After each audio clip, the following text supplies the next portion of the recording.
Hola, muy buenas noches. Bienvenidos a este nuevo día, a este nuevo sábado y a este nuevo tema. Le damos la bienvenida a todos ustedes, a todos los que están integrando en las diversas plataformas donde estamos transmitiendo y para nosotros es pues un honor estarlos recibiendo y preparándonos para tomar este tema. Muchos por ahí nos han compartido sobre la participación ciudadana y que andan buscando los fundamentos legales en cada uno de sus estados. Traten de indagar y de buscar, dado que el profesor era de Yucatán, pues de alguna manera nos puede ayudar, pero nos corresponde a nosotros estar investigando y estar documentándonos para poder hacer el ejercicio de este conocimiento mediante esa participación y sobre todo mediante los fundamentos legales, que es lo que en el anterior tema vimos, que todo lo podemos realizar y lo debemos de fundamentar para que pueda quedar bien, no sé, como bien fundamentada nuestra participación y que no sea nada más momentánea, no solamente seamos bomberos para apagar ciertos incendios, pero no hagamos nada que trascienda. Entonces, pues seguimos con estas clases. No sé, Grecia, si quieras participar, aportar de cómo te has sentido en estos temas que hemos transcurrido durante estos meses y que pues vamos bastante avanzaditos, aún nos falta, pero ya se está viendo fruto. Por ahí les felicitamos a todos en sus tareas. Nos han llegado algunas tareas muy, muy concretas y sobre todo con mucho, pues déjenme ver, mientras Grecia, ahorita para compartirles una reflexión que me llamó mucho la atención, te cedo el micrófono mientras la busco para compartirla. Muchas gracias, Gaby. Muy buenas noches a todos. Como bien señalas, a mí, bueno, yo he ido creciendo junto con el grupo, ¿verdad? Nosotros que atendemos también las conferencias, se dan cuenta de lo que nos falta saber. Y eso es algo muy importante porque a veces eh, dicen que no debemos de irnos de las conferencias con dudas, pero yo creo que debemos irnos más bien con esas dudas de lo que podemos hacer cada uno de nosotros en nuestros estados y es algo que ha ido creciendo en mí, en lo personal. Creo que los conferencistas atinan a descubrirnos realidades muy amplias y que cada uno de nosotros debe buscar en nuestro estado, en nuestra ciudad, en nuestro municipio, cómo es la forma de participar, cuáles son, como dices tú, esos fundamentos, qué, cuál es el marco jurídico en el cual nos desenvolvemos sin a veces siquiera conocerlo, ¿verdad? Entonces creo que es una labor que iniciamos apenas, o sea, el participar de las conferencias que son de tan alto nivel nos ayuda pues a reflexionar sobre aquello que hemos de hacer y de buscar, de investigar, de abordar en nuestra vida personal. Y eso me gusta mucho, que cada día me doy cuenta más de lo que me falta por hacer. Entonces creo que es eso algo que enriquece mucho. Nos han comentado algunos mediante tareas, algunos mediante participaciones en el mismo botón de preguntas y respuestas, algunas de sus reflexiones, algunas de sus situaciones muy concretas que iluminan también pues nuestra forma de ejercer, digamos, nuestra vocación como laicos, ¿verdad? Ya nos han dicho un poco cómo esa dimensión social tenemos que vivirla y el reto es ahora sí que hacerlo vida, ¿no? Entonces, yo estoy muy contenta, hemos ya avanzado más de la mitad, ya hoy es nuestra novena sesión y bueno, el tiempo pasa muy rápido, pero lo bueno es que lo hemos aprovechado con estos temas que nos hacen siempre reflexionar y nos invitan a crecer, ¿verdad? ¿Cómo ves, Gaby? No sé si hay por ahí el padre que quiera comentar algo, tú misma, si encontraste ya la reflexión que estabas Ya la, buscando. encon- ya la Muy bien. encontré, pero igual el padre, alguno. Para también de una vez hacerles la invitación a que, bueno, dentro de los temas que hemos visto, se nos ha convocado a hacer los colegios de profesionistas católicos. Entonces, que cada uno, probablemente más adelante, en alguna de las aportaciones, vamos a pedir en las retroalimentaciones, pues los pequeños proyectos para hacer de esta formación semilla, o sea, que haya algo que trascienda y no solamente se quede como un curso más, algo que aprendí por ahí, algo que cuando la pandemia no tenía nada que hacer, pues me metía los sábados a perder el tiempo, o por ahí estaba viendo en Facebook y de repente vi una conferencia y me quedé, pero pues ahí, o sea, como no hacer del conocimiento, como guardarlo en un baúl y hacerlo como una estrella más, sino lo que no se practica, de nada sirve aprender. O sea, todo conocimiento debe de tener un fruto, así sea un fruto pequeño, pero siempre debemos dejar huellas, sobre todo como Cristo nos lo enseñó. Entonces, un católico, un cristiano no debe pasar por la vida ahí nada más oyendo los pajaritos como ahorita que están aquí en mi casa cantar, sino que realmente dejar algo. No sé, Padre Miguel. Pues claro que sí, pues gracias por estar en esta participación, ¿verdad? Yo siempre he dicho que cada día se aprende algo nuevo y bueno, en este tema que claro que nos compromete, ¿verdad? Porque tiene que ver con nosotros, con que vivimos en una sociedad, tenemos que observar y tenemos que siempre buscar el bien de todos, ¿verdad? Y con la formación pues vamos transformando, nos vamos haciendo mejores personas y qué bueno que han perseverado y hemos perseverado, ¿verdad? Gracias a Dios y pues vamos a seguir adelante en estas formaciones que los maestros, los profesores, los doctores que nos han compartido siempre sus experiencias y su conocimiento, pues nos iluminan, ¿verdad? La realidad para nosotros actuar y pues hacer propuestas positivas, ¿verdad?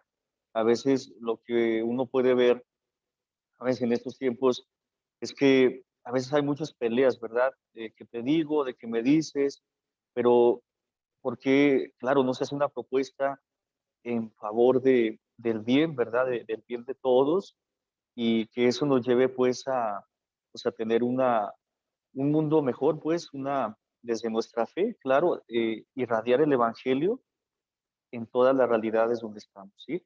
Entonces, gracias, queridos hermanos, por estar aquí y gracias a nuestros maestros, a la Pastoral de Laicos, a todos los que hacen posible todo esto, en verdad que Dios los siga bendiciendo.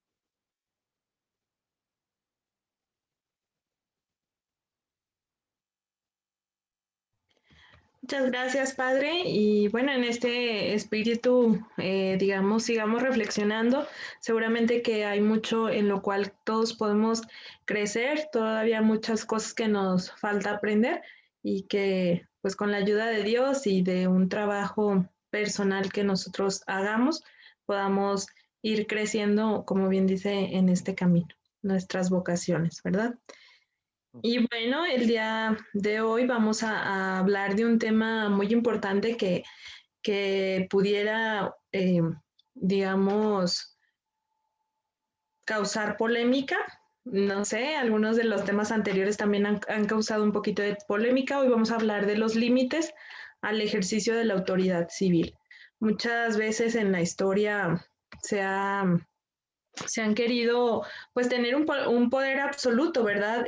No solo en la antigüedad, sino ahora el, los regímenes pues buscan un poder un poco más absoluto y para que nos platique de este tema está ya aquí nuestro conferencista, me va a permitir bueno, previamente ya con la emoción de entrar al tema, no sé, Padre, ¿nos puede dirigir la oración para ahora sí introducir a nuestro conferencista?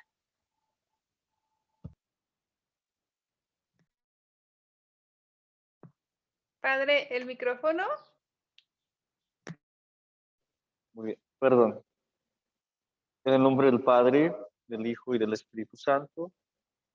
Amén. Queridos hermanos, invoquemos la presencia del Espíritu Santo en este momento en nuestros corazones, que el Señor nos ayude y que nuestro hermano, quien va a compartir este tema, lo comparta siempre bajo la guía del Espíritu Santo y que llegue esta luz a nuestros corazones. Ven, Espíritu Santo, llena los corazones de tus fieles, enciende en ellos el fuego de tu amor, envía, Señor, tu Espíritu y se renovará la faz de la tierra. Amén. En el nombre del Padre, del Hijo y del Espíritu Santo. Amén. Muy bien, y ahora sí, muchas gracias, Padre. Recordarles que la plataforma que estamos utilizando nos permite la interacción mediante el botón de preguntas y respuestas, así como en el chat, y que no es necesario que registren ustedes su asistencia, sino que queda registrada con su participación. Me permito presentar al maestro Álvaro Rafael Cabrera Monroy, que nos impartirá el tema del día de hoy, nuestra 9ª sesión, límites al ejercicio de la autoridad civil. Él es abogado y maestro en Derecho. Tiene un magíster en Estudios Sociales y Políticos por la Universidad Jesuita de Chile. Es candidato a doctor en Derecho Corporativo por la Universidad de Celaya, en Guanajuato. Actualmente se desempeña como jefe regional de Educación Básica para el estado de Querétaro, en San Juan del Río. Y también es docente en la Escuela de Derecho de la Universidad Pontificia de México. Entonces, estamos muy contentos, maestro, de que esté en esta tarde con nosotros. Sea usted bienvenido. Muchas gracias, muy buenas noches. Pues ya estamos por aquí. Yo ya las estaba escuchando, pero no sé cómo estábamos en otra plataforma, pero ya se resolvió. Pues agradezco a todos. Efectivamente, vamos a tocar el tema de los límites al ejercicio de la autoridad civil. Aquí voy a empezar con esto. Jesús rechaza el poder opresivo y despótico de los jefes sobre las naciones y su pretensión de hacerse llamar benefactores, pero jamás rechaza directamente las autoridades de su tiempo. En la diatriba sobre el pago del tributo al César, afirma que es necesario dar a Dios lo que es de Dios, condenando implícitamente cualquier intento de divinizar y de absolutizar el poder temporal. Solo Dios puede exigir todo del hombre. Al mismo tiempo, el poder temporal tiene derecho a aquello que le es debido. Jesús no considera injusto el tributo al César. Las primeras comunidades cristianas. La sumisión no pasiva, sino por razones de conciencia al poder constituido, responde al orden establecido por Dios. San Pablo define las relaciones y los deberes de los cristianos hacia las autoridades. Insiste en el deber cívico de pagar los tributos. Dad a cada cual lo que se le debe, a quien impuestos, impuestos, a quien tributo, tributo, a quien respeto, respeto, a quien honor, honor.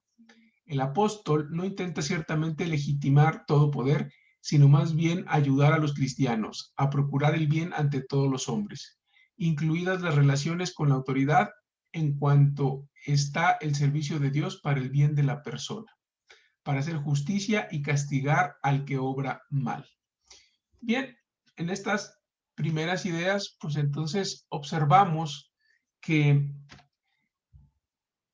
Jesús no está peleado con la autoridad temporal, ¿no? Sino que más bien lo que sí no corresponde a esta visión, pues es aquella persona que se intente empoderar a tal grado de exigirle todo al ser humano. El único que le puede exigir todo al ser humano, pues es Dios. Entonces, aquí viene esta también bien interesante. San Pedro exhorta a los cristianos a permanecer sometidos a causa del Señor, a toda institución humana. El rey y sus gobernantes están para él. Castigo a los que obran el mal y alabanza a los que obren el bien. Su autoridad debe ser honrada, es decir, reconocida, porque Dios exige un comportamiento recto, que cierre la boca a los ignorantes e insensatos. La libertad no puede ser usada para cubrir la propia maldad, sino para servir a Dios. Se trata entonces de una obediencia libre y responsable a una autoridad que hace respetar la justicia. Entonces aquí ya viene esta idea de justicia. Y luego algo bien interesante, esta idea, la idea del bien común, ¿no? Entonces, esta aquí la pongo yo en negritas porque vamos a estar revisando este concepto que es transversal a esta plática. Entonces, ya aquí se nos mete esta idea del bien común, ¿no? Justicia y bien común, ¿sí? Entonces, ¿por qué? Pues porque al final del día, esta va a ser la teleología del poder. Esta es la teleología de la autoridad, ¿sí? Si no buscas la justicia y si no generas el bien común, entonces se vuelve hasta cierto punto ilegítimo el poder que tú estás ostentando como autoridad. La oración para los gobernantes, recomendada por San Pablo durante las persecuciones, señala explícitamente lo que debe garantizar la autoridad política: una vida pacífica y tranquila que transcurra con toda piedad y dignidad. Los cristianos deben estar prontos para toda obra buena, mostrando una perfecta mansedumbre con todos los hombres, conscientes de haber sido salvados no por sus obras, sino por la misericordia de Dios. Sin Él, baño de regeneración y de renovación del Espíritu Santo que Él derramó sobre nosotros con largueza por medio de Jesucristo nuestro Salvador. Todos los hombres son insensatos, desobedientes, descarrilados, esclavos de toda suerte de pasiones y placeres, viviendo en la malicia y envidia, aborrecible y aborreciéndonos unos a otros. No se debe olvidar la miseria de la condición humana marcada por el pecado y rescatada por el amor de Dios. Yo creo que aquí es muy importante detenernos. Aquí surge un debate. ¿Cómo entendemos al ser humano? ¿El ser humano es bueno por naturaleza o el ser humano pues tiende más bien a esto, a que nos dicen aquí, a ser insensato, desobediente, descarriado, esclavo de toda suerte de pasiones y placeres, viviendo en malicia y envidia, aborrecibles y aborreciéndonos unos a otros, ¿no? Entonces, este debate, que bueno, ya se da pues mucho más adelante entre Juan Jacobo Rousseau y Thomas Hobbes en el Leviatán, bueno, pues entonces Rousseau dice, no, el hombre esencialmente es bueno. Entonces, lo que tenemos que hacer es un pacto de civilidad, es un pacto social, y el hombre entonces va a ir encontrando su manera de desarrollarse sin dañar a los demás. Y Hobbes dice no, Hobbes le dice que no, Hobbes le dice que no, que el hombre es malo, que el hombre es el leviatán, que el hombre es el propio lobo del hombre. Y por lo tanto, hay que poner reglas. Hay que poner reglas, hay que poner límites, ¿sí? Entonces, esta parte también es muy importante. Bueno, el padre de la ciencia política, Maquiavelo, pues también eso es lo que él percibe a los hombres así también, ¿no? Y le dice al príncipe, en su obra Cumbre, le dice, bueno, tú lo que tienes que hacer es controlar a todos tus súbditos de tal manera que no se desborden todas estas cualidades no necesariamente buenas. Y si para eso tú tienes que utilizar algunos medios no tan honorables, bueno, pues entonces viene su famosa frase, el fin justifica los medios. Pero atención con Maquiavelo. Maquiavelo nunca dijo que los fines tenían que ser malos, ¿no? Es decir, porque malos medios para malos fines, no, eso no camina, eso Maquiavelo no lo dijo. Maquiavelo lo que está diciendo es que el fin justifica los medios para el príncipe, para tratar de controlar todo esto, pero tenía que haber un bien trascendental, un bien superior, y no necesariamente que siempre utilice los medios no idóneos. De hecho, pues más adelante diríamos que el paradigma entonces es todo un conjunto conceptual donde pertenecen sus propios significados, ¿no? Y bueno, ya acaba esta idea, los sistémicos como Luhmann, donde dice que entonces hay que clausurar los sistemas. Y entonces a la hora que se clausura el sistema, se genera un nuevo paradigma, el cual tiene sus propios referentes, sus propios tiempos, sus propias preguntas y también sus propios medios para aclarar las preguntas, ¿no? Entonces esta cosa ya va más adelantado de lo que decía Maquiavelo, en el sentido de decir, no es que puedas utilizar cualquier medio, sino que dentro del paradigma que tú estás sustentado, vienen las preguntas propias del paradigma y tiene sus propios medios, tiene sus propios caminos para resolver la pregunta, ¿sí? Entonces, Si el paradigma es la democracia, fíjense lo interesante. Estamos en este punto, en el siglo XXI, en la democracia, ¿no? Una democracia liberal que estamos observando en todo el mundo que sufre, que está tensionada por estos líderes populistas, que ya no es propia y exclusiva de Latinoamérica. Acabamos de ver cómo un populista como Donald Trump en Estados Unidos estira la liga de las instituciones, estira la liga de su constitución, invita a sus seguidores a que vayan a impedir la toma de Joe Biden en el Capitolio y genera una horda, ¿no? Y tensiona a tal grado la constitucionalidad.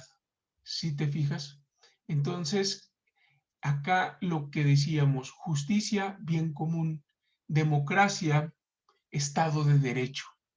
Entonces, esas son símbolos del paradigma en el cual nos encontramos, ¿no? Esas palabras van juntas, van hermanadas. No puedes utilizar los votos de la democracia, llegar con las reglas del juego y luego decir que esas reglas que tú utilizaste para llegar están mal, que ese árbitro como el INE está mal. ¿Cómo? Pues si ese fue el mismo árbitro con el cual tú jugaste para tú llegar a ser el titular del Ejecutivo. Y eso lo vemos en nuestro país. Pero esto que estamos viendo en el 2021 en México es una copia exacta de lo que vieron los estadounidenses en 2020.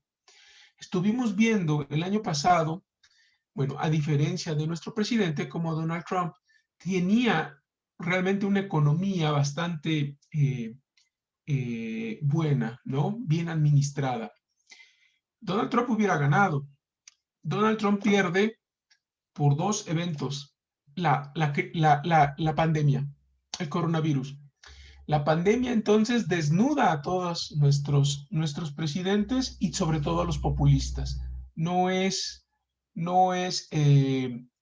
casualidad que los países donde más personas han muerto están siendo dirigidos por populistas. Estados Unidos con Donald Trump, Brasil con Bolsonaro, México con Andrés Manuel López Obrador y Modi en la India, ¿no? Y que hubo un tiempo en que la India había desplazado de ese tercer lugar a México. Parece que hay otra vez un rebrote en la India.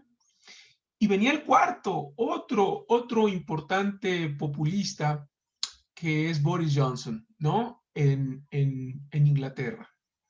Entonces, Boris Johnson seguía lo mismo, este grupo de presidentes que les llamaron los negacionistas, empezaron a negar la pandemia, ¿no? ¿Y qué decía Estados Unidos? Estamos esperando aquí al virus chino, ¿no? De entrada ya poniéndole este apellido de chino. El virus chino, pero no sabe la grandeza de América, ¿no? La América blanca soportará este virus chino, ¿no? Ahí está la megalomanía, el estar exaltando los rasgos del líder carismático, del líder populista, para que lo siga el clan, ¿no? Para que el clan lo sigamos como líder del clan. Después, ¿qué dijo Bolsonaro? Bolsonaro dijo, ese virus aquí no nos va a hacer nada porque no se ha enfrentado al calor brasileiro, ¿no? Entonces, aquí en el clima quenchi, entonces, el virus no va a prosperar, ¿no?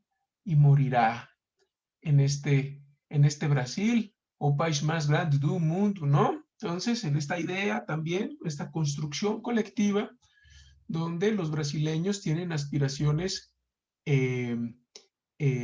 continentales, ¿no? Brasil tiene aspiraciones continentales, tiene esta herencia muy interesante. La única corona que se traslada al continente americano en el tiempo de la colonia es la brasileña, ¿no?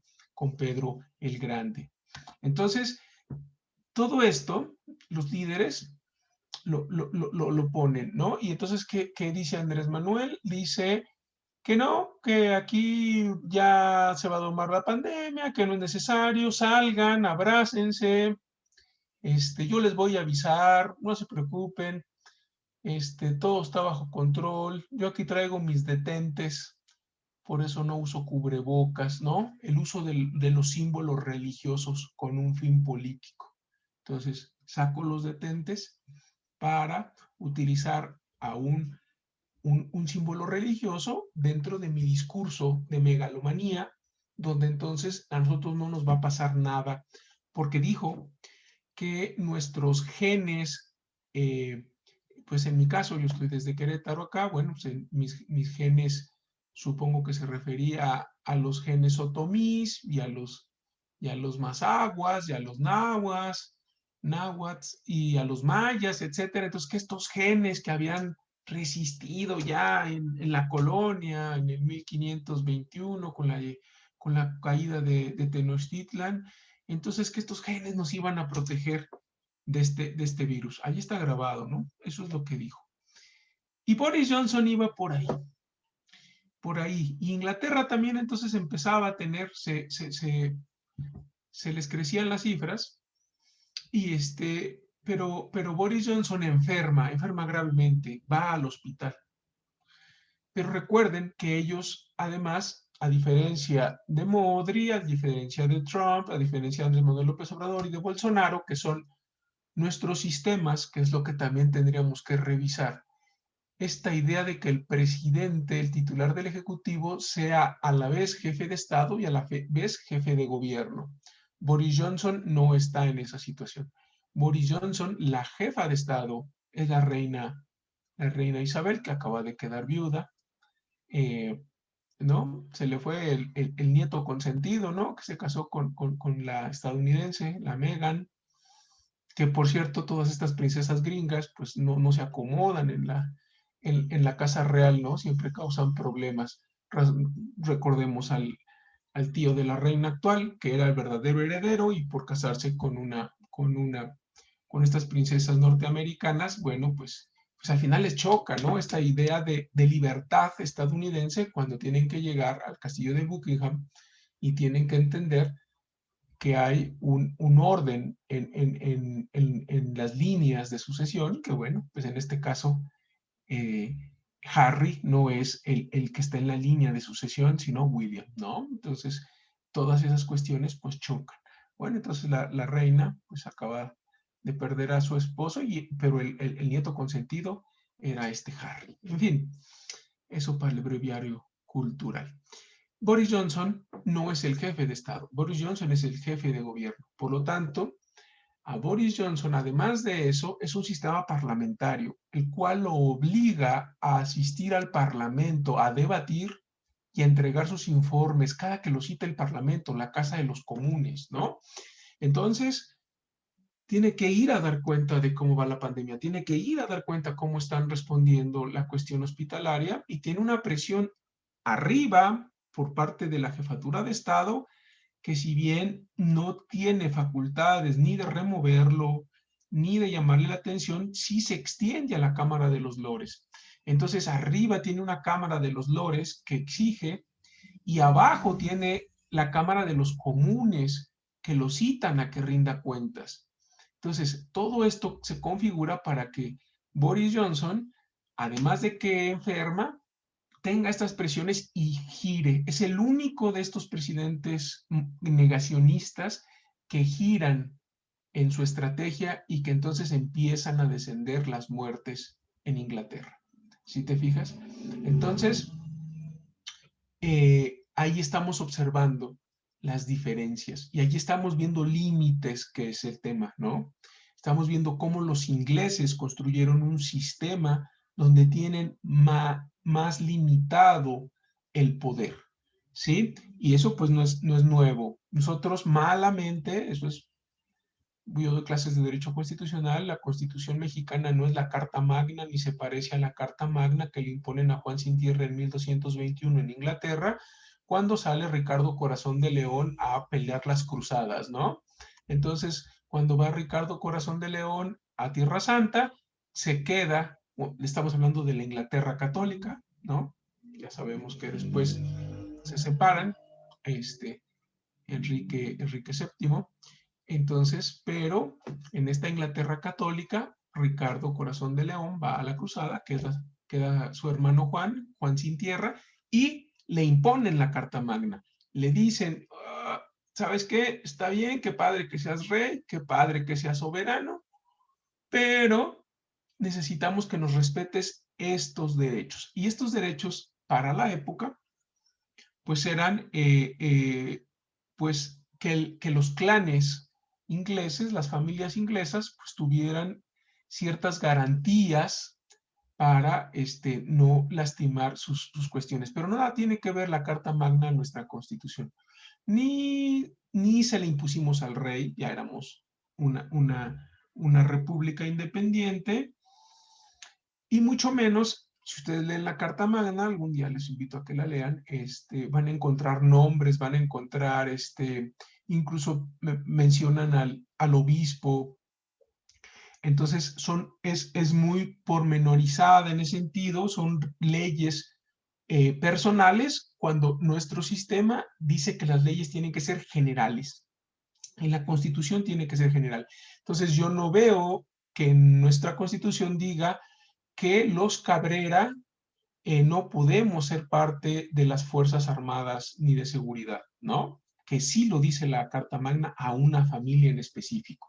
Eso contravendría absolutamente nuestro sistema constitucional.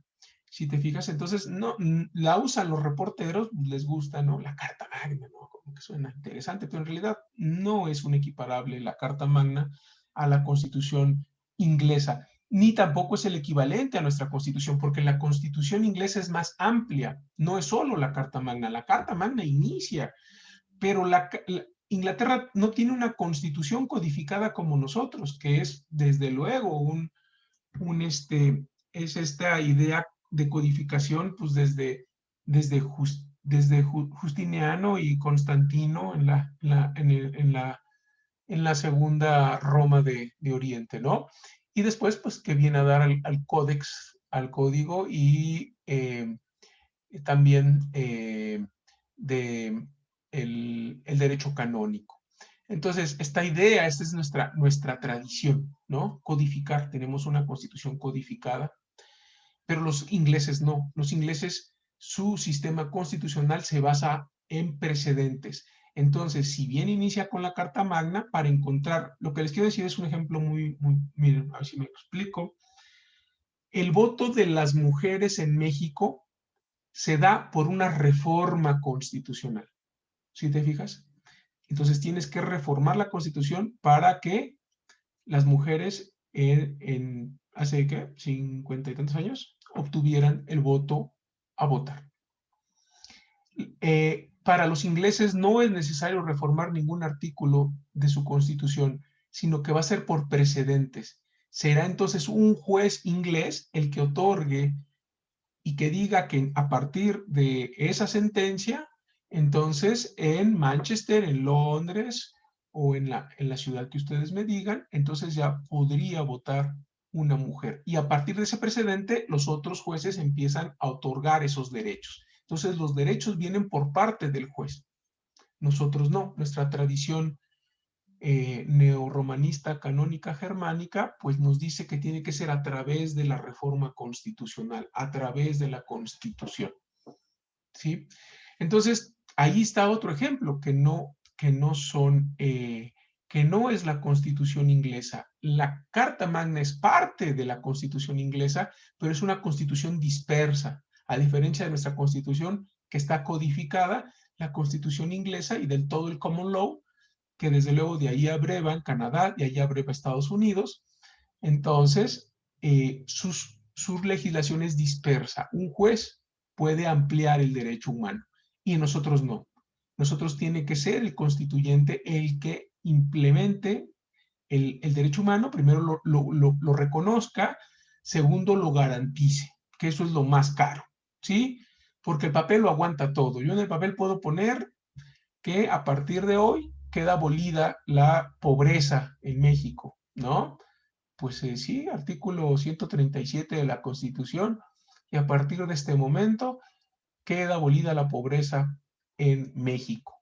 Pues sí, qué padre, el papel lo aguanta todo, pero tenemos los recursos para garantizar ese nuevo derecho antipobreza.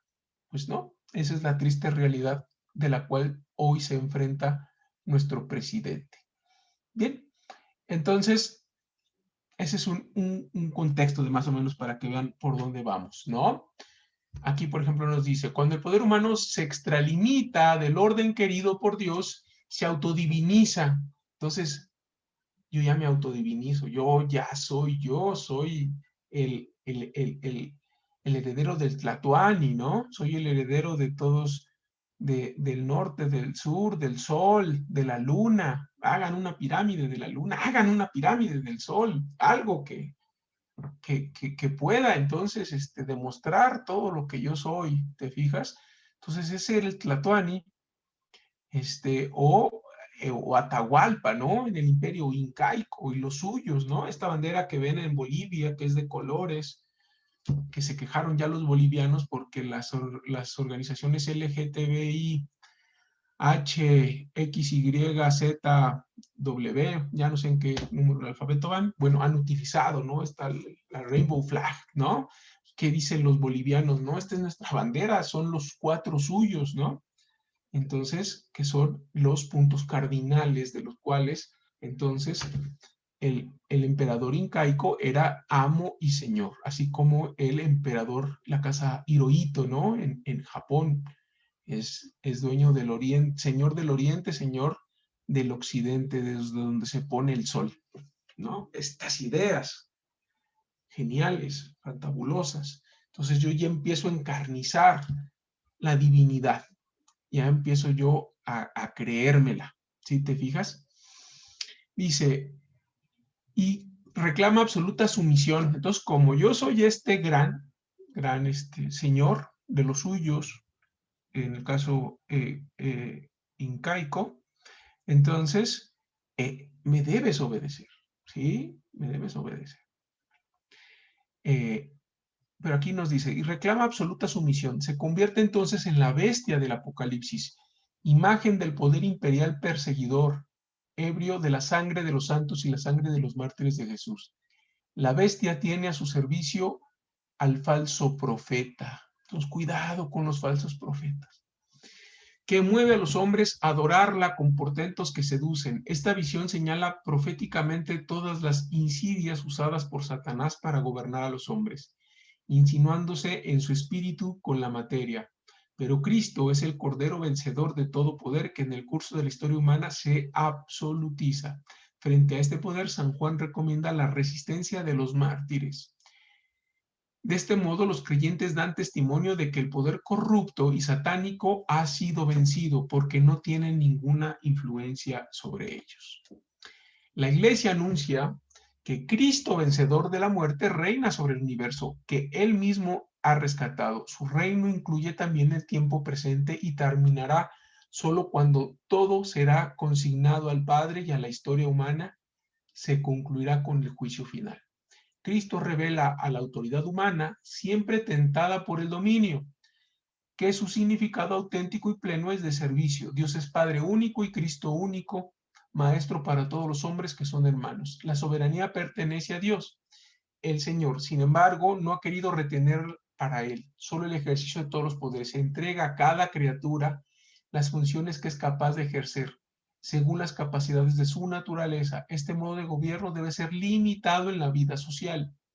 El comportamiento de Dios en el gobierno del mundo, que manifiesta tanto respeto a la libertad humana, debe inspirar la sabiduría de los que gobiernan las comunidades humanas. Estos deben comportarse como ministros de la providencia divina, ¿sí? El mensaje bíblico inspira incesantemente al pensamiento cristiano sobre el poder político, recordando que éste procede de Dios y es parte integrante del orden creado por Él. Este orden es percibido por las conciencias y se realiza en la vida social mediante la verdad, la justicia, la libertad y la solidaridad que procuran la paz. No, pero otra vez conceptos muy amplios, ¿no? qué es la verdad, qué es la justicia, qué es la libertad, qué es la solidaridad, cómo la aplico al final del día estos conceptos, estas entelequias generales.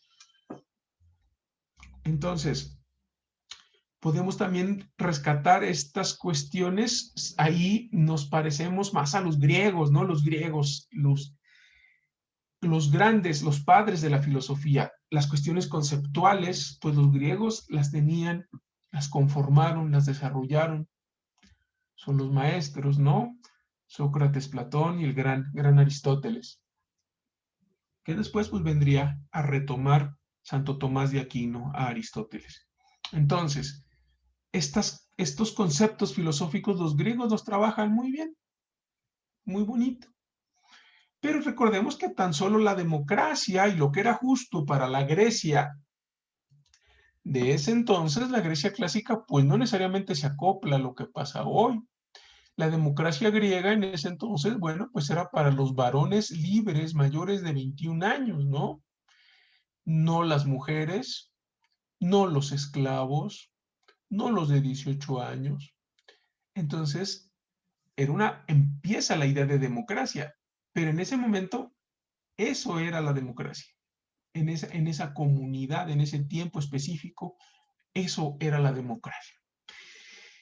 Y por lo tanto, se veía perfectamente justo que la mujer no participara, ¿no? En la política.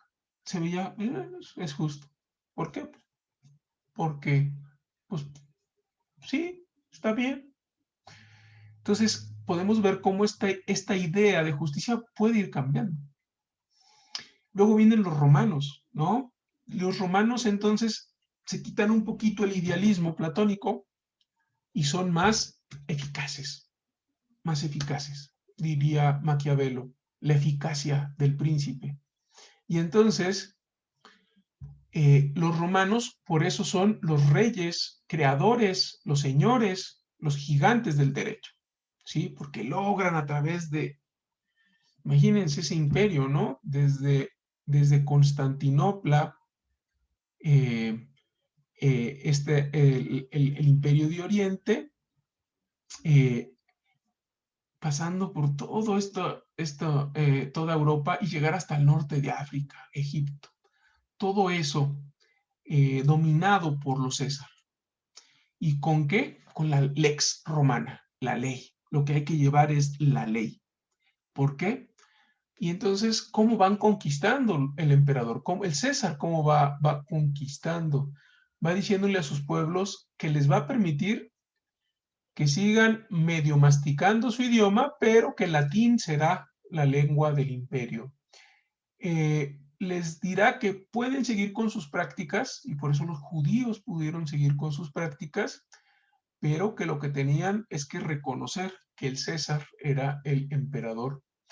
Y entonces respetaban la libertad de culto, respetaban sus prácticas, les respetaban sus idiomas, pero lo que tenían que hacer era pagar impuestos, pagarle el tributo al César, ¿no?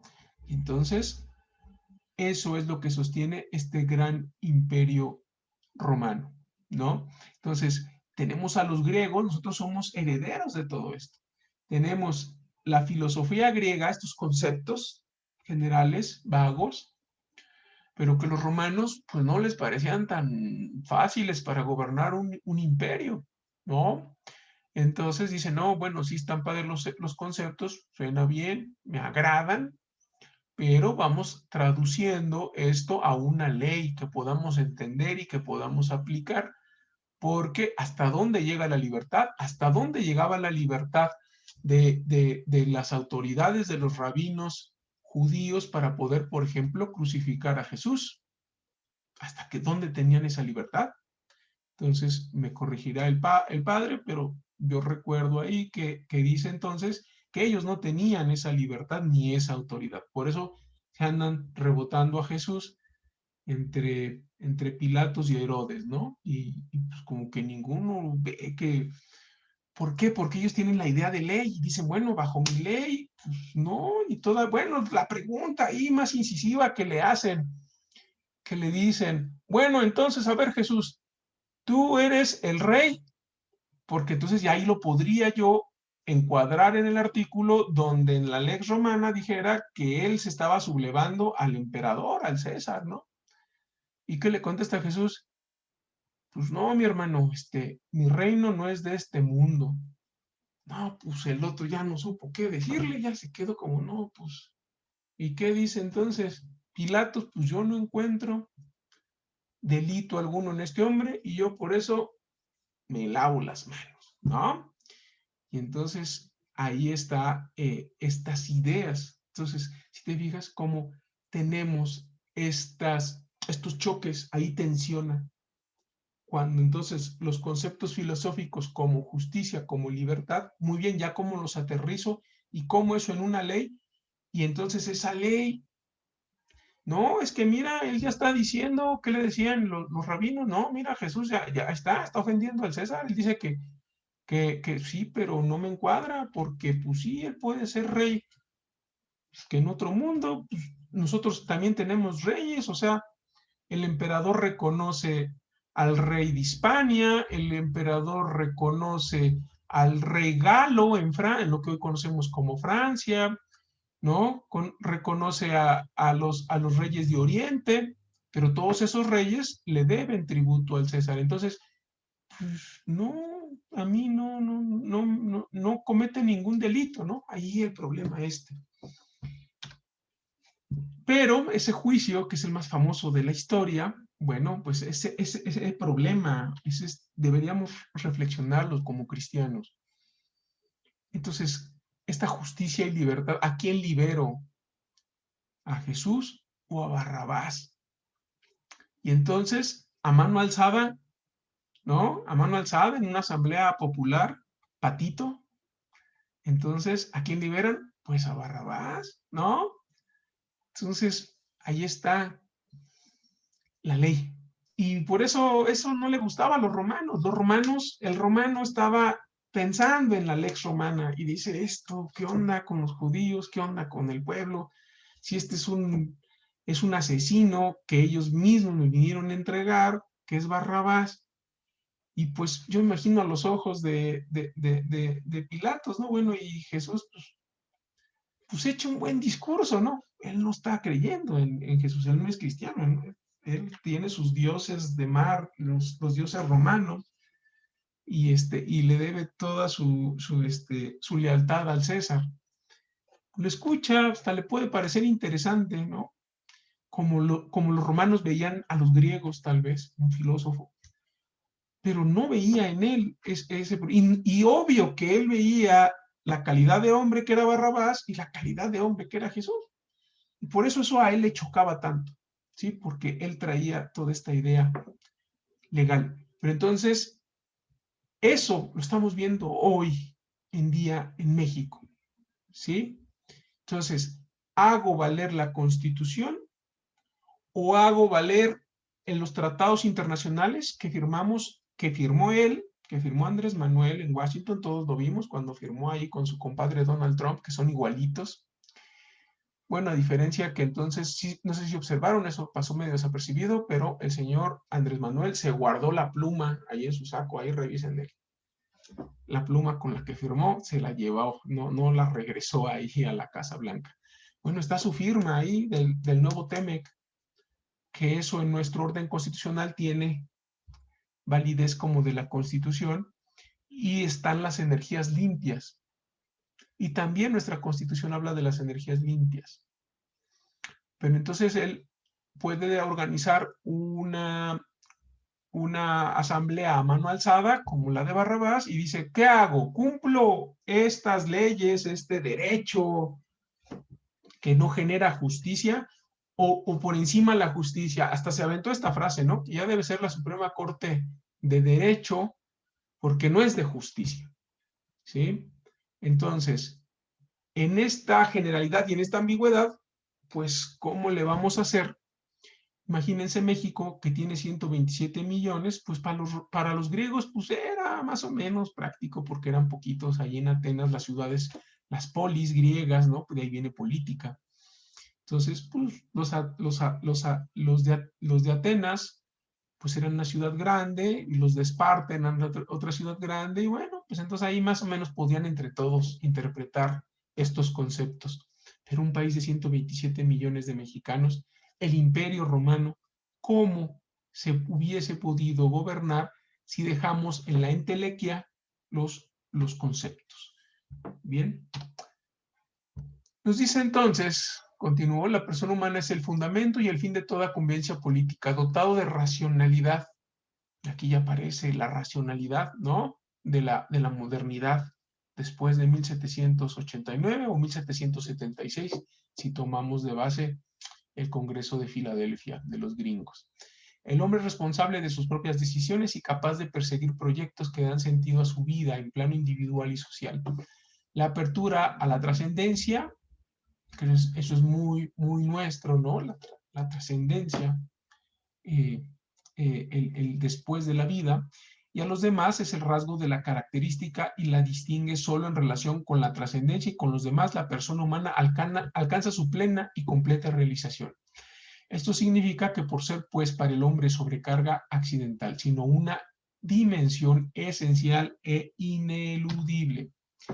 La comunidad política deriva de la naturaleza de las personas, cuya conciencia descubre y manda observar estrictamente el orden inscrito por Dios en todas sus criaturas. Se trata de una ley moral basada en la religión, la cual posee capacidad muy superior a la de cualquier otra fuerza o utilidad material para resolver los problemas de la vida individual y social. Ya, palabrita social. Ya no nomás me puedo yo que preocupar por mí, también tengo que preocuparme por mi sociedad, por mi comunidad. Así en el interior de las naciones como en el seno de la sociedad internacional. Luego ya nos pone otro, también en lo internacional. Entonces, este orden debe ser gradualmente descubierto y desarrollado por la humanidad. La comunidad política, realidad connatural a los hombres, existe para obtener un fin de otra manera inalcanzable. El crecimiento más pleno de cada uno de sus miembros, llamados a colaborar establemente para realizar, y otra vez, el bien común, bajo el impulso de su natural inclinación hacia la verdad y el bien. La comunidad política encuentra en la referencia al pueblo su auténtica dimensión, el pueblo como centro. Ella es y debe ser, en realidad, la unidad orgánica y organizadora de un verdadero pueblo.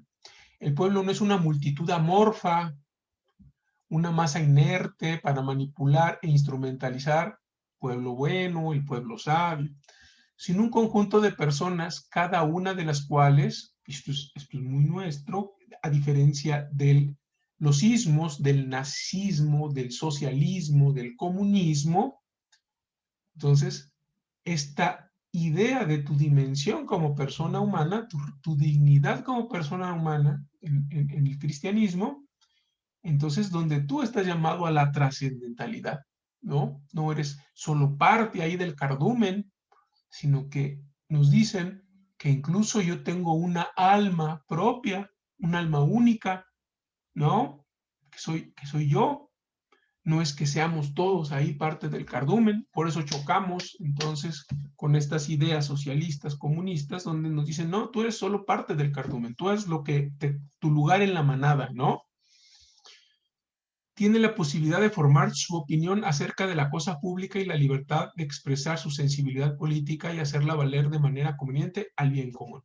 El pueblo vive de la plenitud de vida de los hombres que lo componen, cada uno de los cuales es una persona consciente de su propia responsabilidad y de sus propias convicciones. Quienes pertenecen a una comunidad política, aún estando unidos orgánicamente entre sí como pueblo, conservan, sin embargo, una insuprimible autonomía en su existencia personal y en los fines que persigo como persona. Cada pueblo corresponde normalmente a una nación. Esta parte es bonita, ¿no? Creemos que todos somos una nación, pero quién sabe. Pero por diversas razones no siempre los confines nacionales coinciden con los étnicos. Estas fronteras que nosotros les impusimos. Entonces, por ejemplo, los yaquis de Sonora, que tienen una parte de los yaquis en Sonora y otra parte en Arizona.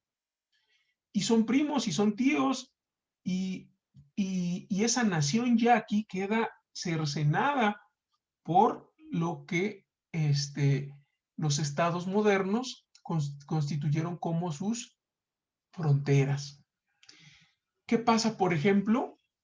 Eso es magnífico, es bien interesante, por ejemplo, en el sur de Chile con Argentina, ¿no? Y en la Patagonia, donde se desdibuja ya la frontera, donde se cae, uno observa ahí en Chiloé, ¿no? En Puerto Sorno, como la montaña, los Andes, se hunden y ya, no hay los Andes. Es lo que tiene dividido a Chile. Dicen los chilenos que son una isla continental, porque por un lado tienen los Andes, que los aísla de Argentina, y en el norte tienen el desierto de Atacama, que los aísla del Perú y de Bolivia. Entonces ellos son una isla, ¿no? Una isla continental, están medio aislados, es difícil la movilidad. Era, ¿no? Ya ahora pues con los aviones, los barcos, pues es más sencillo. Pero allá en el sur, en la Patagonia, por cierto, ahí está mi cuadro de Valparaíso. Allá en la Patagonia, donde ya se difumina la frontera, pues los niños mapuches pueden vivir del lado chileno o del lado argentino. Y literalmente, cruzando la calle, ya es Argentina, y la mamá le dice al niño, ve con tu tía para que te regale una taza de azúcar. Y el niño se cruza a la calle y ya está en Argentina. Y va con la tía y regresa a Chile. ¿Hay visas? ¿Hay un pasaporte ahí? No, no lo hay.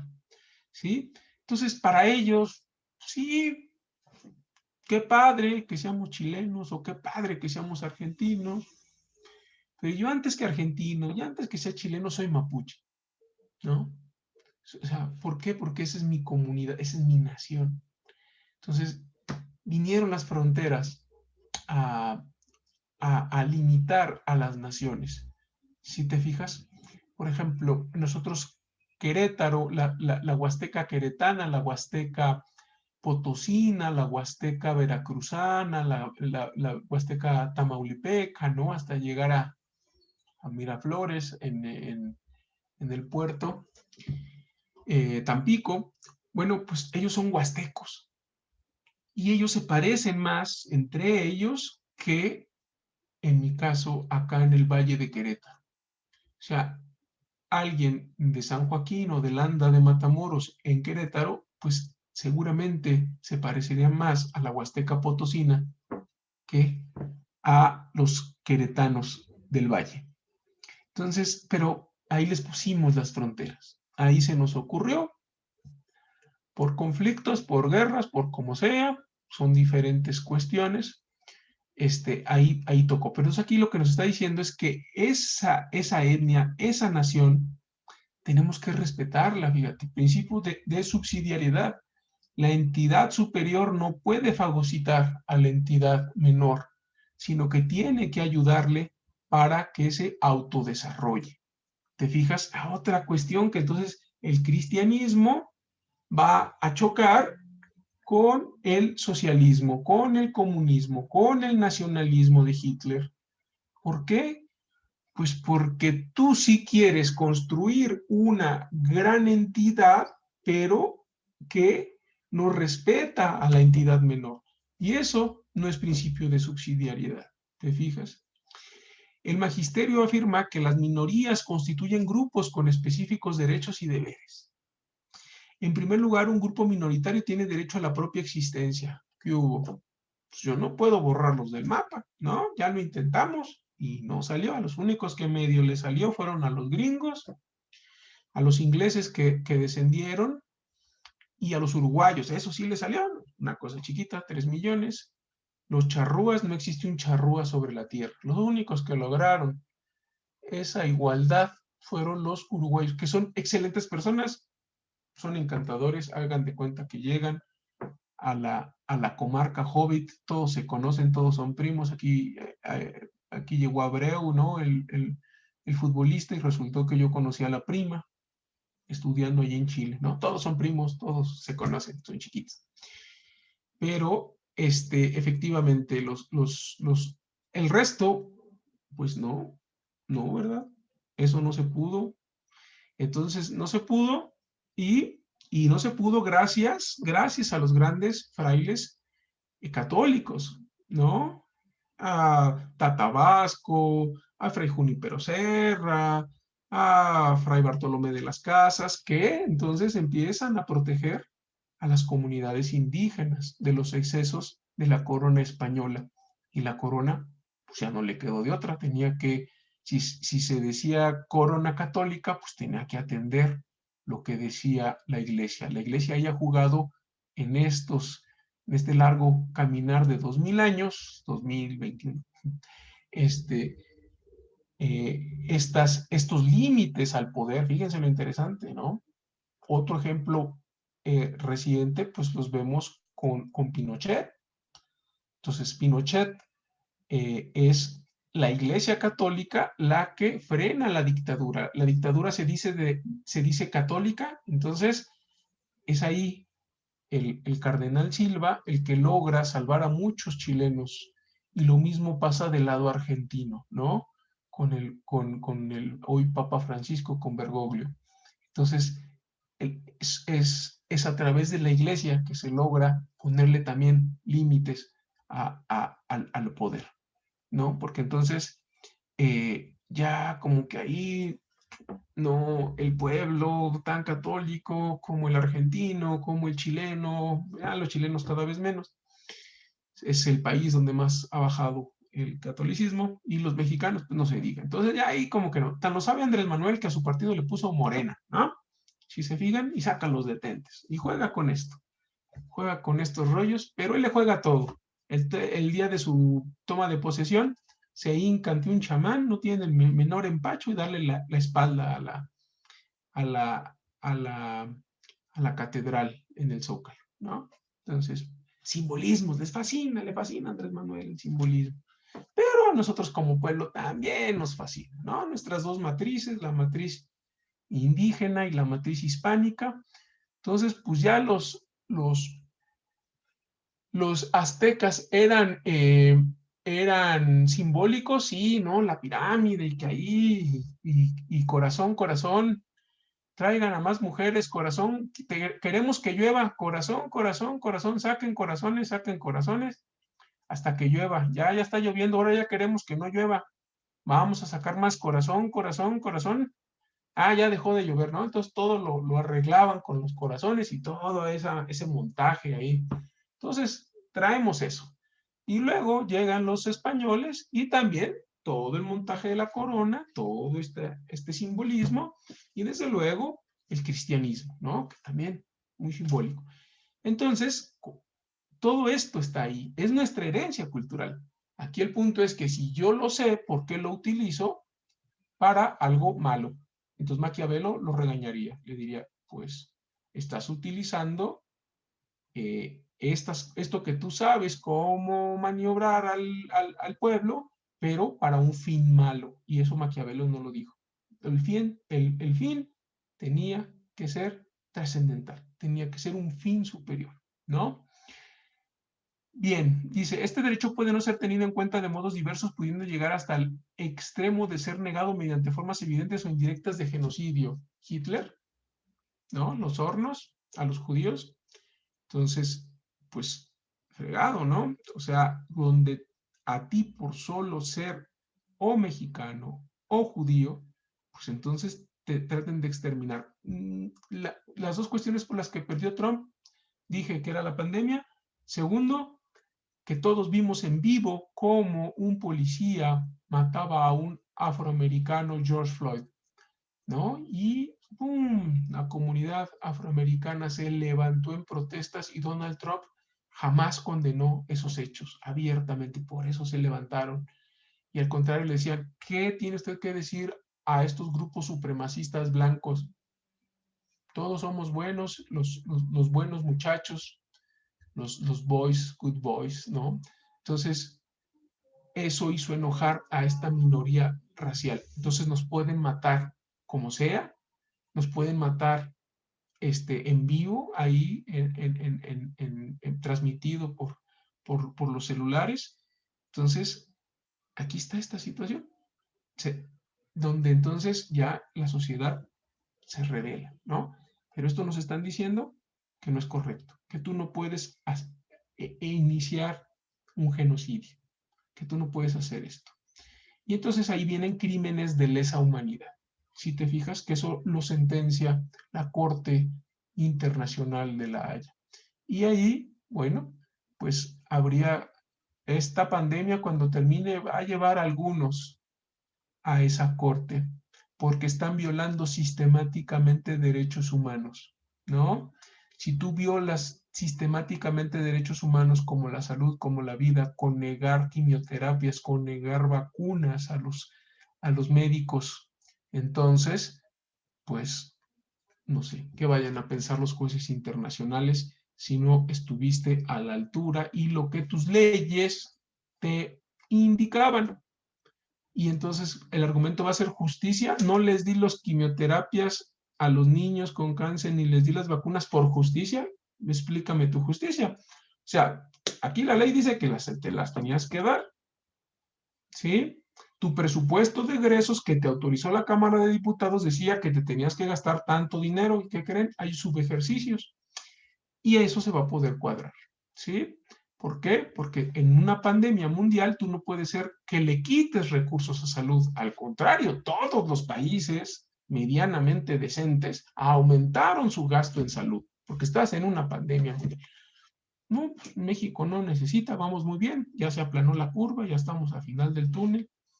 Entonces, no, vamos a gastarlo en otra cosa, en aeropuertos o a ver en qué nos lo gastamos, ¿no? Entonces, de todas formas, los diputados le autorizaron este techo y él está gastando menos de ese techo. Y esto se llama subejercicio, esa diferencia, que eso es la diferencia entre la administración pública y la administración privada.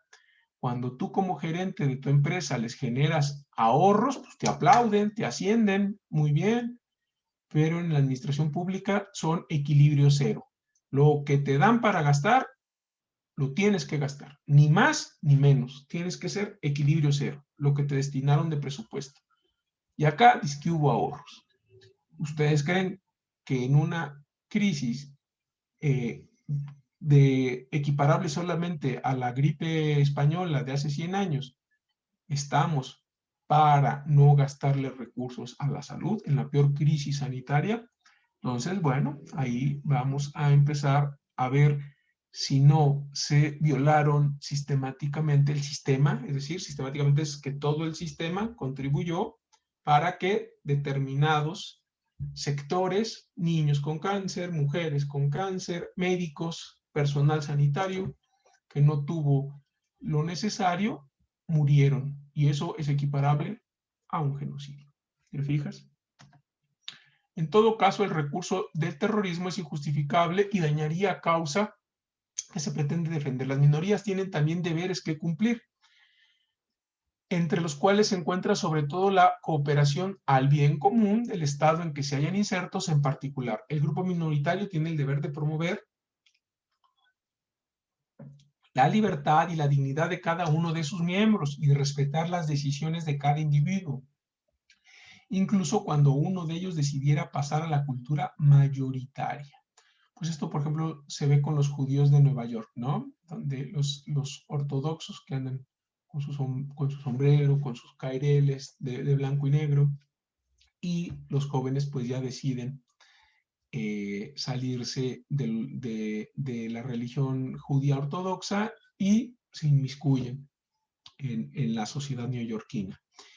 Y esto del terrorismo, pues lo vivimos, por ejemplo, en Irlanda, donde la isla irlandesa, que son celtas, ¿no? Los irlandeses se parecen más a nosotros por la vía española. Los irlandeses se parecen más a los españoles porque son celtas, tocan gaitas, como en La Coruña, en España, que a los anglosajones, ¿no? En Inglaterra son anglosajones. Entonces, tan solo sus etnias son diferentes, sus clanes son diferentes. Los irlandeses son pelirrojos, ¿no? Más que rubios, son pelirrojos. pues ese es un gen celta. Entonces, los ingleses no. Entonces, por eso mantienen peleados los irlandeses. Y luego, pues llega San Patricio y les agarra el trébol de las 3 hojas y los cristianiza y les dice, es como nuestro trébol, esta es la Trinidad, Dios Padre, Dios Hijo y Dios Espíritu Santo, y bueno, San Patricio es el éxito de Irlanda, los cristianiza, y los irlandeses pues la tuvieron fácil. Pues los ingleses, ¿qué son? Son protestantes. ¿Y qué es lo contrario? Católicos. Ah, entonces soy católico.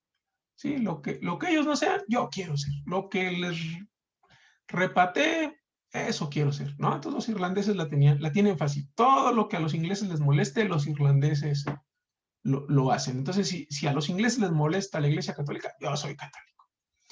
En fin, pero ¿qué sucede? Pues que los ingleses les invaden su isla y el norte, Irlanda del Norte, Belfast, entonces está bajo el dominio inglés. Y entonces ya dijimos que no puede ser un genocidio, que eso no es cristiano, que tampoco tienes que quitar a esa nación irlandesa. Entonces ellos quieren que se reunifique, piden una Irlanda unida. ¿Por qué ya Alemania en 1989 tiró el muro y se unió? Y nosotros en Irlanda seguimos divididos, en Irlanda del Norte e Irlanda del Sur. Y entonces sale el ERI, el Ejército Republicano Irlandés. Fuera la corona inglesa, queremos que sea la República desde Dublín la que gobierne la isla. Y el ERI entonces empieza a hacer actos terroristas. ¿Los que nos está diciendo? La doctrina social de la Iglesia, que el terrorismo no es opción.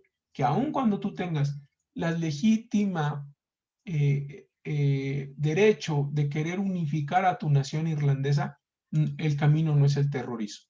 ¿Sí te fijas? Entonces, esa tensión existe. Se va a poner bien interesante ahora que hagan el Brexit, porque a Inglaterra se le subirán los costos y desde luego, ¿qué hará Irlanda del Norte? Puede ser, porque por ejemplo Escocia, ¿no? Los cuatro países que conforman el Reino Unido, que es Escocia, Gales, Inglaterra e Irlanda del Norte. Escocia dijo, yo chao, o sea, no, a mí sí me interesa seguir manteniendo en la Unión Europea, por lo tanto puede haber ahí ya una ruptura de los escoceses del Reino Unido, sino retomar ellos su independencia y adherirse a la Unión Europea, pues porque el negocio de los escoceses, entre otras cosas, pues es vender whisky. Y entonces si el whisky al salirse de la Unión Europea les sube el costo, pues van a vender menos whisky. Entonces dicen los escoceses, a mí no me conviene salirme de la Unión Europea. Y tal vez atrás de los escoceses irán los irlandeses y tal vez ahí se logre, por una cuestión de esta pertenencia a la Unión Europea, por fin la reunificación de los irlandeses. En fin, pues hasta aquí dejo los comentarios y mejor pues los escucho. Si quieren que cambiemos algún punto de vista, preguntas, pues quedo a su disposición. Profesor, hay 2 preguntas que nos hacen. Dice, al hablar de la esencia del hombre, buena Rosau o mala Job, ¿no es impropio? Pues si el alma del hombre fuera mala, ¿no sería capaz del sumo bien que es Dios? Y si él fuese bueno, ¿el pecado no tendría ningún ascendiente? Sí, claro. Digo, lo estamos viendo en categorías cristianas, ¿no? En este sentido, desde luego que tenemos que entender que el alma es buena, pero ellos no lo planteaban desde una perspectiva cristiana, sino desde una perspectiva de la ciencia política. De decir, bueno, el hombre ¿a qué tiende? ¿Tiende al bien o tiende al mal? Ahora, bíblicamente, pues también podemos encontrar referentes en ese sentido, ¿no? Entonces, Dios Padre les dice, no coman de ese árbol, no coman de esas manzanas, cómanse de todo lo demás, menos de esto, pero ahí vamos. O sea, entonces podemos encontrar pasajes bíblicos donde entonces el hombre duda, ¿no? El hombre duda y el hombre es hombre porque comete errores.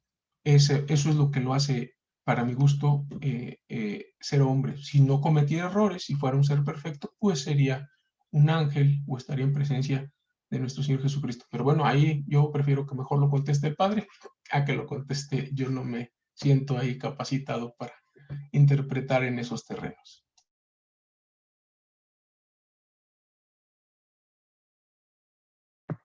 Ok, déjeme, están llegando las preguntas. Ah, ay, ay, ay.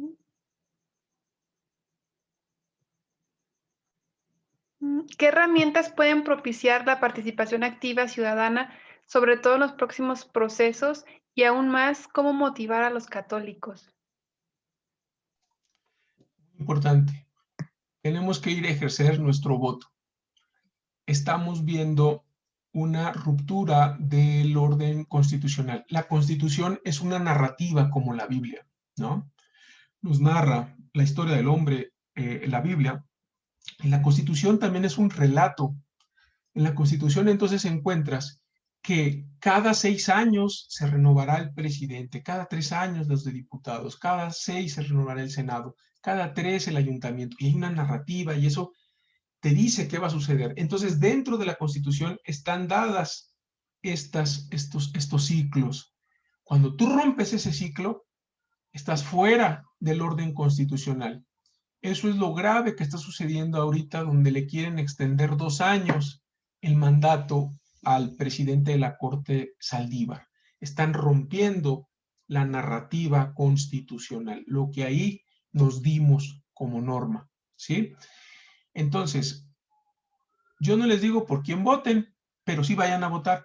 Si eso les gusta, si les gusta que se rompa la Constitución bajo el argumento de la justicia y que el único que puede interpretar al pueblo bueno y el único que puede ser el que pueda contra la corrupción soy yo, si eso les gusta, vayan y voten, pero voten, para que entendamos y estemos conscientes de que estamos votando. Y entonces cuando seamos Venezuela, cuando seamos Cuba, no nos llamemos a sorpresa.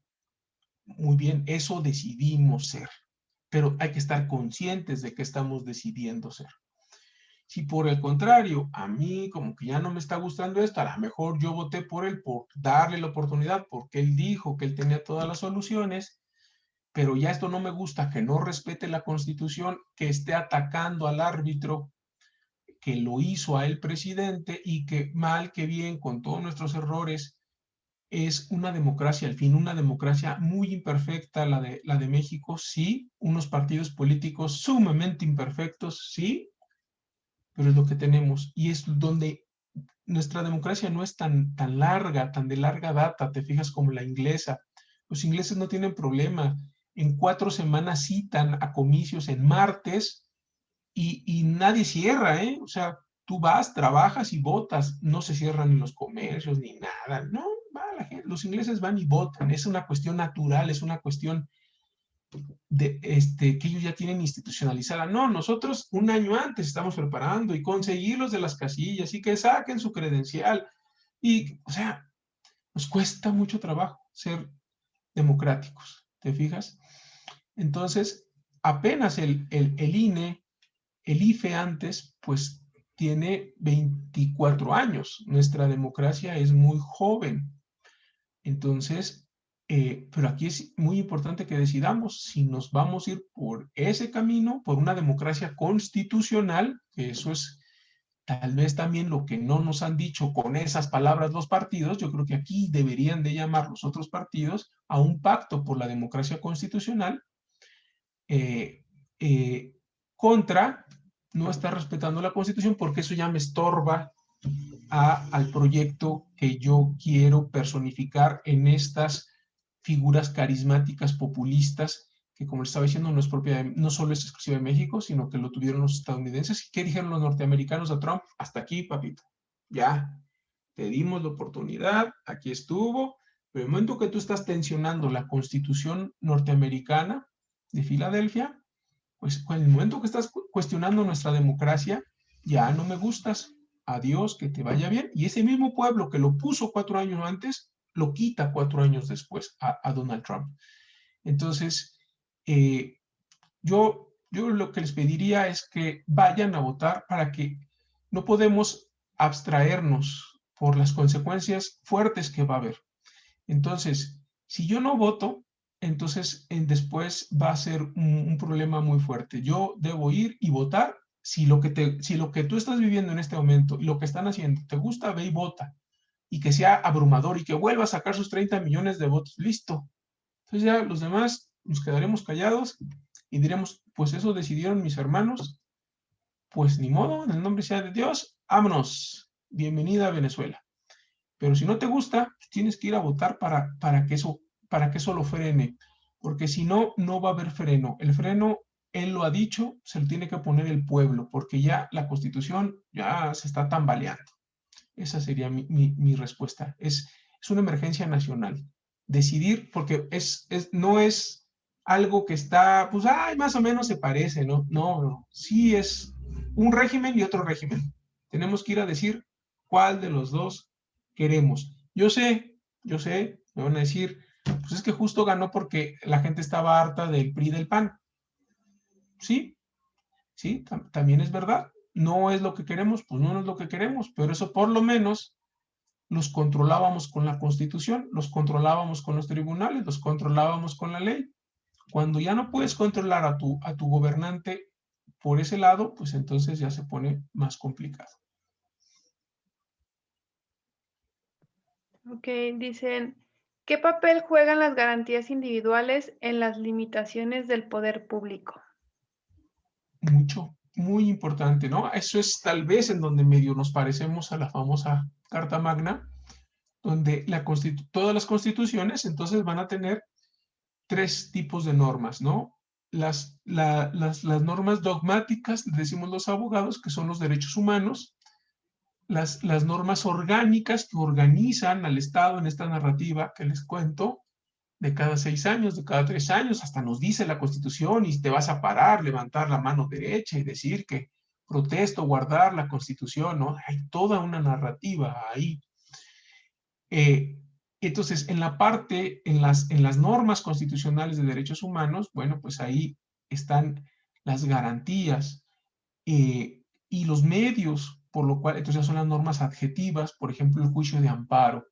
Entonces, es muy importante los juicios de amparo. Y entonces, por ejemplo, hay un juez, Gómez Fierro, que está aguantando terribles presiones, pero que otorga amparos porque considera que lo que ha determinado la Comisión Federal de Electricidad, Pemex, con las no energías renovables, contraviene la Constitución. Entonces, el amparo es una garantía procesal para hacer cumplir la Constitución.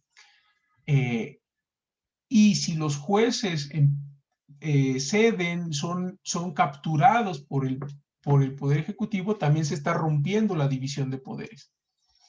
Entonces, las garantías es lo que hemos logrado como pueblo imponerle al Estado. Son las cuestiones mínimas que tú me tienes que respetar. Y ahí vendrían los derechos humanos. El derecho humano a la salud, el derecho humano a la educación, el derecho humano a la libertad religiosa. Aguas, ¿qué sigue? Pues que nos interpreten ya qué religión debemos tener los mexicanos, ¿no? Porque está en el artículo 24 constitucional, la libertad religiosa, la libertad de culto también, que son diferentes, no son lo mismo. Y entonces, pues ya, ¿qué más da? Entonces, vamos a ir quitando, contraviniendo todas las garantías, los derechos humanos. Entonces, es importantísimo y es el instrumento que tenemos los ciudadanos para ponerle límites al gobierno. Nos preguntan qué es un pacto de democracia constitucional. El pacto de democracia constitucional es el que yo afirmo que tendrían que llamar las fuerzas de oposición, ¿no? A que todos, este pacto que hacen PRI, PAN, PRD, los que se quieran sumar, a que sigamos en democracia y que lo que se respete sea la Constitución que nos rige y que, pues, palabras del mismo presidente, nadie por encima ni por fuera de la ley. Pues ya se le olvidó esa promesa, ¿no? Entonces, nadie por afuera ni por encima de la ley. Entonces, ese sería lo que a mí me gustaría escuchar. Estoy de acuerdo, de parte de las fuerzas de oposición que llamen a la defensa de la democracia constitucional. Y pues no a que anden ahí bailando en el TikTok y que vean sus tenis fosfo, y que solamente a través de la popularidad generen los votos. Para mí me gustaría escuchar ideas más claras, propuestas más serias, porque el momento que estamos pasando en México exige esa claridad. Okay. Creo, hay algunas otras preguntas, pero son repetitivas. De algunas otras clases también. Aquí dicen, en el punto de vista del humanismo cristiano y desde la doctrina social de la Iglesia, ¿es posible ser un católico en el ejercicio de un gobierno? Claro, claro que sí. Tenemos que ser parte de la sociedad. Lo que estamos diciendo, tenemos que tener pues una sumisión a Dios, sí, pero otra sumisión a la ley, ¿no? A la ley. Entonces, una ley que se ajusta, desde luego, una ley que sea legítima. Pero si esa ley, en este caso la Constitución, pues entonces yo me tengo que someter a la Constitución. Y si en esas yo puedo aportar, porque soy ingeniero, porque soy arquitecto y puedo ser el director de obras públicas de mi municipio, pues adelante, eso tienes que hacerlo, ¿sí? Tienes que hacerlo como pueblo de Dios y dar testimonio de cómo se hace algo bueno. Y así en todo, ¿no? De acuerdo a, pues los médicos, tan solo, pues los médicos, pues son católicos y pues una gran parte trabaja en el sector público, ¿no? Y son directores del IMSS o trabajan en el IMSS o en el ISSSTE o en el sector salud. Ok, muchísimas gracias, profesor.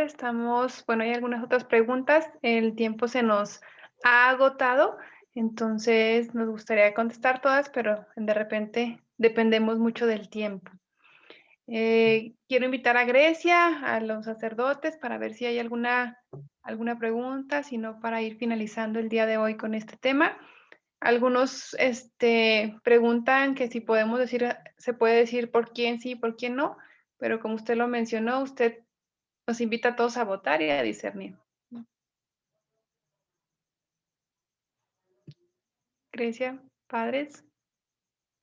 Pues agradecer la charla, sin duda nos deja mucha inquietud por estudiar estos conceptos, ¿verdad? Que hemos escuchado, ahondar y para ir aprendiendo, para poder conocerlo y vivirlo también en nuestra sociedad, ¿verdad? Ir contribuyendo también de esta manera, de forma personal, al bien común, como bien decía el maestro. Muchas gracias.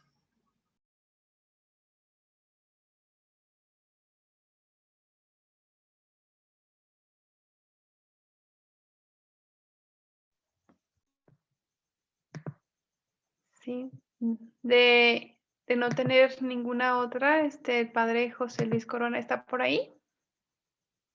Aquí andamos. Buenas noches. Le cedemos micrófono.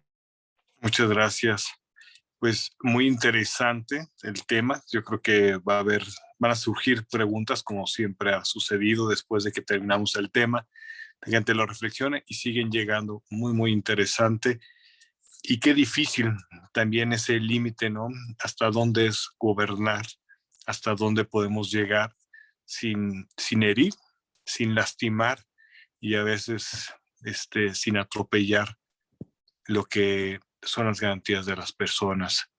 Muy interesante las preguntas y bueno, ciertamente, como lo mencionaba, en ese juicio que se le hace a Jesús, precisamente pone en jaque todo el sistema romano porque no podían mandarlo a crucificar, justamente no podían los mismos judíos y tampoco había hecho ningún delito por el cual tuviera que ser enjuiciado como fue hecho. Pues le damos las gracias por este tema, por la intervención.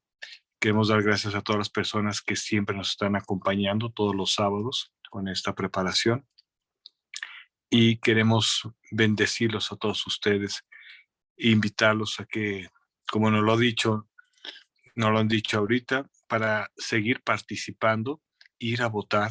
Es muy importante que participemos, que tengamos un voto consciente.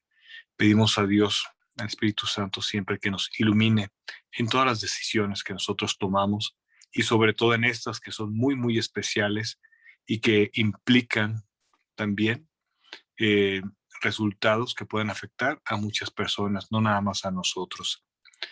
Que el Señor nos acompañe, que el Señor nos bendiga, bendiga también sus familias, bendiga sus hogares. Que nuestra Madre Santísima, que siempre nos acompaña en este apostolado, también nos bendiga y nos cubra bajo su manto. El Señor esté con ustedes, con tu espíritu. Que la bendición de Dios Todopoderoso, Padre, Hijo y Espíritu Santo descienda sobre todos ustedes y permanezca para siempre. Muy buenas noches. Muy buenas noches. Gracias a todos.